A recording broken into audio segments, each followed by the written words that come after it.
Merci, Monsieur Bricout. Madame de Courson, vous avez la parole. Merci Madame la Présidente. Les campagnes françaises ont la particularité d'avoir un habitat local souvent très typique, ce qui fait leur richesse et donc leur beauté. Briques dans le Nord, granit dans le Morvan ou en Bretagne, ou pierre de Bourgogne aussi, chez moi par exemple, du granit et de la pierre de Bourgogne.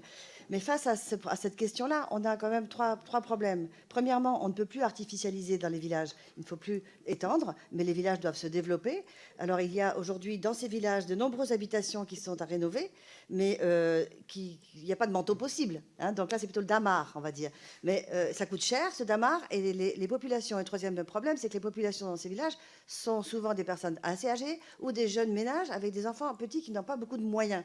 Donc moi, comment faire prendre en considération cette question de l'attractivité globale d'un village sans que ça coûte à chaque ménage beaucoup plus cher parce que du coup, il est obligé de garder l'attractivité, donc ils ne le font pas. Et donc, il y a énormément de passoires thermiques dans les villages des zones rurales. Je vous remercie. Merci. 20. Je ne reviendrai pas sur la partie 1 euro. Je voudrais juste revenir sur la partie maison patrimoniale, sur la partie précarité, des gens qui ne peuvent pas se permettre de faire des travaux, etc. Ce qu'on constate de notre côté, c'est qu'on est en capacité, avec des maisons dites patrimoniales, donc des rénovations sur des maisons à colombage, des maisons en pierre de la Drôme ou autres, on est en capacité de faire des maisons performantes avec ces maisons-là, en isolation intérieure ou extérieure en fonction, mais de toute façon, on a une des parois qui est isolée, parce qu'on ne sait pas faire de la performance sans ça. Et donc, transition, c'est déplacer des pions, c'est changer des approches.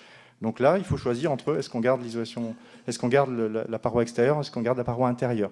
Mais on sait faire des rénovations qui ont un cachet esthétique extrêmement intéressant, sur des coûts qui ne sont pas délirants, donc des coûts qui sont à 40 000, 50 000 euros et qui sont financés par le mécanisme dont je parlais tout à l'heure, qui vous permettent de ne pas payer plus après qu'avant. Donc ça c'est des choses qu'on a très concrètement réalisées. Je vous invite à aller voir un rapport qu'on a sorti en juin d'année dernière, 18 juin. La date est simple. 18 juin, on a fait un appel à mobilisation des acteurs par la même occasion. 18 juin 2018, c'est une synthèse des retours d'expérience en rénovation performante, avec la logique de structuration des entreprises, la logique de conservation du patrimoine, et la logique d'accompagnement des ménages, et la logique financière. Et vous avez une petite synthèse dans ce cadre-là, avec des exemples très concrets de maisons qui ont été rénovées dans ce cadre. Voilà. Et donc c'est dans ce cadre-là qu'on a travaillé avec les entreprises sur les matériaux, notamment, et je finirai par cette question sur les bio-C. Ce qu'il faut voir, c'est que faire une rénovation, ça nécessite de travailler sur des aspects thermiques, certes, mais ça nécessite surtout de travailler sur une dimension qui est peu prise en compte en France, qui est la migration de vapeur d'eau. En fait, on émet de la vapeur d'eau dans les maisons. Cette vapeur d'eau, quand on isole, elle risque de créer des pathologies. Elle risque de dégrader la qualité d'air intérieur, de dégrader les murs. Et donc, il y a des précautions à prendre. Et il y a un enjeu de former nos entreprises à ça. Certaines sont formées déjà, d'autres pas. Donc, il y a un enjeu de formation.